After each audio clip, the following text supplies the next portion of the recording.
মনের সুখটাই আসল সুখ, আমরা যে বাংলায় বলি। আপনার হৃদয়টা, আপনার হার্ট, আপনার সোল, এইটা মানে পিস অফ মাইন্ড আছে কিনা, এটা আপনি খেয়াল করবেন। বাহ্যিক অনেক জিনিস আপনার মানে চোখ ধাঁধানো মনে হতে পারে, ওইটা কিন্তু আসলে সুখ না। সুখ আসলে কোথায়? হৃদয়ের সুখটা, মনের সুখটাই আসল সুখ। আপনি দেখবেন যে অনেক অনেক সম্পদশালী, অনেক টাকার মালিক, অনেক নেম ফেম, কিন্তু ফ্যামিলিতে সুখ নেই, ঘরের ভেতরে তার অশান্তি, এরকম আছে না অনেক? আসলে কি সে সুখী? টাকা পয়সার তো শেষ নাই। মিলিয়নিয়ার, বিলিয়নিয়ার, মাল্টি বিলিয়নিয়ার, বিশাল বিজনেস ম্যাগনেট, কিন্তু ঘরে স্ত্রীর সাথে ভালো সম্পর্ক নাই, ছেলে মেয়ে কথা শোনে নাই, তো অহরহ এখনকার সময়।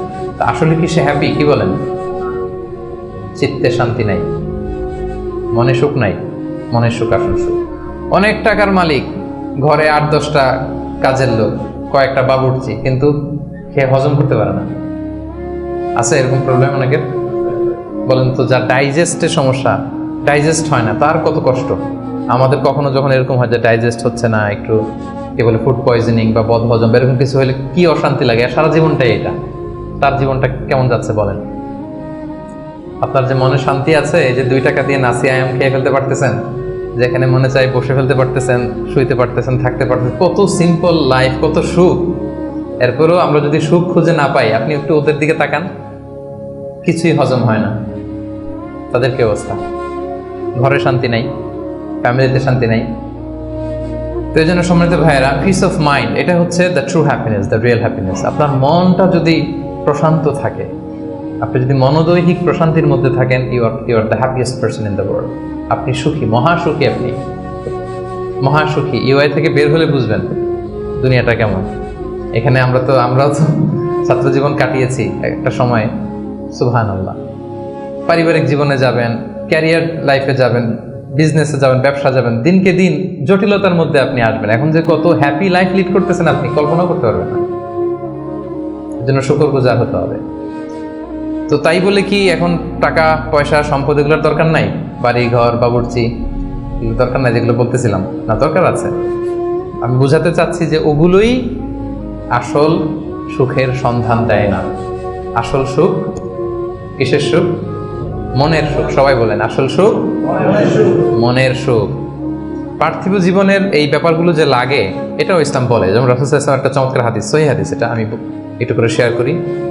রাসূল সাল্লাল্লাহু আলাইহি ওয়াসাল্লাম বলেছেন যে আরবাউম মিনাস সাআদা, 4টা হচ্ছে মানে সুখী হওয়ার মাধ্যম বা সৌভাগ্যশীল হওয়ার মাধ্যম। যার 4টা আছে সে সাঈদ, আর যার 4টা নাই সে শাকী। সাঈদ মানে কি? সুখী বা সৌভাগ্যশীল, আর শাকী মানে দুঃখী বা দুর্ভাগা। তো সুখী কারা বা সৌভাগ্যশীল কারা? রাসূল সাল্লাল্লাহু আলাইহি ওয়াসাল্লাম পার্থিব জিনিস যে লাগে, এটা যে ইসলাম ডিনাই করে না, তার প্রমাণ রাসূল সাল্লাল্লাহু আলাইহি ওয়াসাল্লাম বলছেন যে আরবাউন মিনাস সাআদা, 4টা জিনিস মানুষের সুখ নিশ্চিত করে, সুখ এনে দেয় পার্থিব জগতে, দুনিয়াবি হাইসিয়াতে আর কি। 1 নম্বর হচ্ছে আল মারআতুস সালিহা, নেককার স্ত্রী। এটা কিন্তু আপনার জীবনকে সুখময় করার একটা বড় মাধ্যম। 2 নম্বর হচ্ছে আল মাসকানুল ওয়াসিআ, প্রশস্ত বাসভবন। কি বলেন? খুব যদি চিপা চাপা হয়, এটা তো ওখানে চলাফেরা করে মজা হবে না, স্বাভাবিক। কিন্তু যদি একটা চমৎকার বাসভবন হয়, অনেক স্পেশাস, এটা আসলেই সুখ স্বাচ্ছন্দ্যের একটা ব্যাপার, মানে দুনিয়াবি দিক থেকে। 3 নম্বর হচ্ছে ওয়াল জারুস সালিহ, ভালো প্রতিবেশী, গুড নেইবার। কি বলেন? আরবিতে কি বলে? উতলুবুল জার ক্বাবলা দার, বাড়ি কেনার আগে আগে প্রতিবেশী দেখে নাও, আরবি ভাষার একটা প্রবাদ। আর 4 নম্বর হচ্ছে ওয়াল মারকাবুল হানি, মানে হচ্ছে লিটারালি হচ্ছে সুইট রাইডিং, ভালো একটা আরোহণ। এটা বর্তমানে গাড়ি হইতে পারে, একটা সুন্দর চমৎকার গাড়ি, ভালো ব্র্যান্ডের গাড়ি, মার্সিডিজ না হইতে পারে। তারপর রাসূল সাল্লাল্লাহু আলাইহি ওয়াসাল্লাম টেস্টিফাই করছে, আপনার এটা নেগেটিভলি নেওয়ার সুযোগ নাই। হ্যাঁ, এটা দুনিয়াবি দিক থেকে তো অবশ্যই একটা সুখের মাধ্যম, মার্সিডিজ ব্র্যান্ড হতে পারে। অথবা রাসূল সাল্লাল্লাহু আলাইহি ওয়াসাল্লামের সময় ছিল যে কোনো আরোহণ, ভালো ঘোড়া, তেজস্বী ঘোড়া, উট, হ্যাঁ, এগুলো। তাহলে এই 4টা হচ্ছে আরবাউম মিনাস সাআদা। এই 4টা জিনিস পার্থিব জগতের সুখ এনে দেয়, মানুষকে সৌভাগ্যশীল বানায়। তার মানে ইসলাম এটা নিষেধ করে নাই। কিন্তু দ্য পয়েন্ট ইজ হেয়ার, রাসূল সাল্লাল্লাহু আলাইহি ওয়াসাল্লামের জীবনে কয়টা ছিল বলেন? এই 4টার মধ্যে থেকে রাসূল সাল্লাল্লাহু আলাইহি ওয়াসাল্লামের জীবনে আসলে কয়টা ছিল? শুধু 1 নম্বরটাই ছিল। যদি আপনি মানে একেবারে সঠিকভাবে চিন্তা করে দেখেন, এই 4টা জিনিস থাকলে যে জীবনটা খুব স্মুথ হয়, রাসূল সাল্লাল্লাহু আলাইহি ওয়াসাল্লাম বলছেন, কথা ঠিক। কিন্তু উনার কয়টা ছিল? একটাই ভালো মতো ছিল, সেটা কি? নেককার স্ত্রী, আল মারআতুস সালিহা, এটা ছিল। 2 নম্বরে আসেন আল মাসকানুল ওয়াসি, তো মোটেও ছিল না। রাসূল ইসলামের ঘরের সাইজ জানেন তো না? এখন মক্কা মদিনায় গেলে বিভিন্ন মাআরেদ হয়, ওখানে দেখা যায় যে কত মিটার বাই কত মিটার, খুবই ছোট একটা রুম। আম্মা জান আয়েশা রাদিয়াল্লাহু তাআলা আনহার ঘরের সাইজটা যদি বলি খুবই ছোট। এই অল্প কিছু জিনিস রাখতে পারে, একটা জাজিম রাখতে পারে, কয়েকটা জিনিস ঝুলায় রাখতে পারে, আর 2 জন থাকতে পারে কোনো রকম। এটা ছিল ওনার বাসভবন।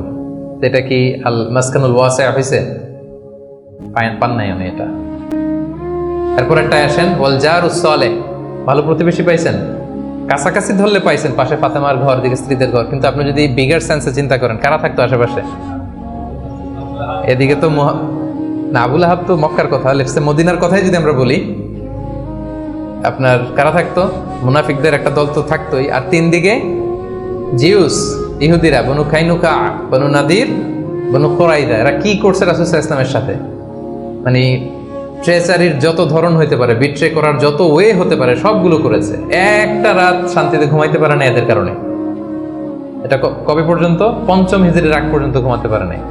বনু এই কুরাইজাকে যখন করলেন, এক্সাইল করলেন, তারপর থেকে অনেকটা এই জিউসদের ঝামেলা থেকে উনি মুক্ত হয়েছেন। তাহলে চিন্তা করেন, এটাও ছিল না। এরপর 4 নম্বরে যদি আসেন আল মারকাবাল হানি, ভালো যানবাহন বা ঘোড়া, এগুলো ছিল। অ্যাভারেজ ধরতে পারেন যেগুলো ছিল, কসওয়া, আদবা যা ছিল এগুলো অ্যাভারেজ টাইপের। তার মানে রাসূল সাল্লাল্লাহু আলাইহি ওয়াসাল্লামের কিন্তু এগুলো ছিল না। এটা প্রমাণ করে যে এগুলো হইলে জীবন স্মুথ হয়, সুন্দর হয়, বাট এগুলোই সুখ শান্তি দেওয়ার আসল টুলস না। আসল সুখ বলেন না একটু সবাই, আসল সুখ মনের সুখ। এটা খেয়াল রাখতে হবে। এটা আমি কোত্থেকে নিয়েছি? এটা হাদিস থেকে নিয়েছি। এই যে রাসূল সাল্লাল্লাহু আলাইহি ওয়াসাল্লাম বলছে যে লাইসাল গিনা আন কাসরাতিল আরাব, অনেক সম্পদ থাকলে এটাই অন্তরের মজা, শান্তি, প্রাচুর্যতা না।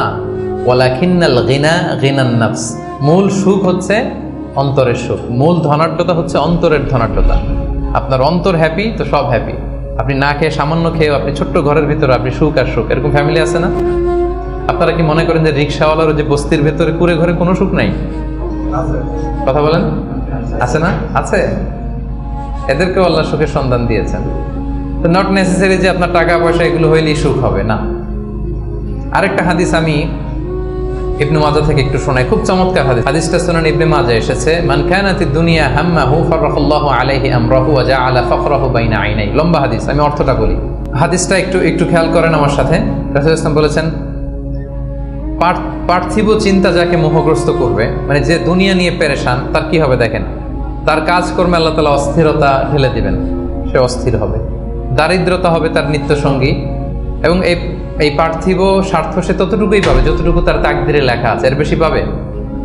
অস্থির যদি হন, আপনি পেরেশান হন, যত পেরেশান হন, আপনার তাকদিরে যা লেখা তার চেয়ে 1 ইঞ্চিও বেশি পাওয়া যাবে নাকি? যাবে না। আর যার উদ্দেশ্য হবে আখিরাত, আল্লাহ তার সবকিছু স্মুথ করে দিবেন, সুবহানাল্লাহ। তার অন্তরকে আল্লাহ তাআলা ঐশ্বর্যমণ্ডিত করে দিবেন। এই যেটা বলতেছিলাম যে ফাইনাল গিনা গিনান নাফস, অন্তরের সুখ, হৃদয়ের সুখী আসল সুখ, অন্তরের সুখী আসল সুখ। এবং দুনিয়া স্বয়ং তার সামনে এসে হাজির হবে। যার চিন্তা হচ্ছে আখিরাত নিয়ে, দুনিয়া আপনাতে এসে ধরা দিবে। এই জন্য হৃদয়ের সুখটা, এটা যে আসল সুখ, এটা যেন আমরা ফিল করি, এটা এনশিওর করার ট্রাই করতে হবে। আপনি এইটা না করে অন্যদিকে যদি বেশি ছুটেন, আপনার অস্থিরতা কমবে না, এটা আপনাকে দুঃখী বানাবে, অসুখী বানাবে, অস্থির বানাবে, আপনার সুখ কেড়ে নেবে জীবন থেকে।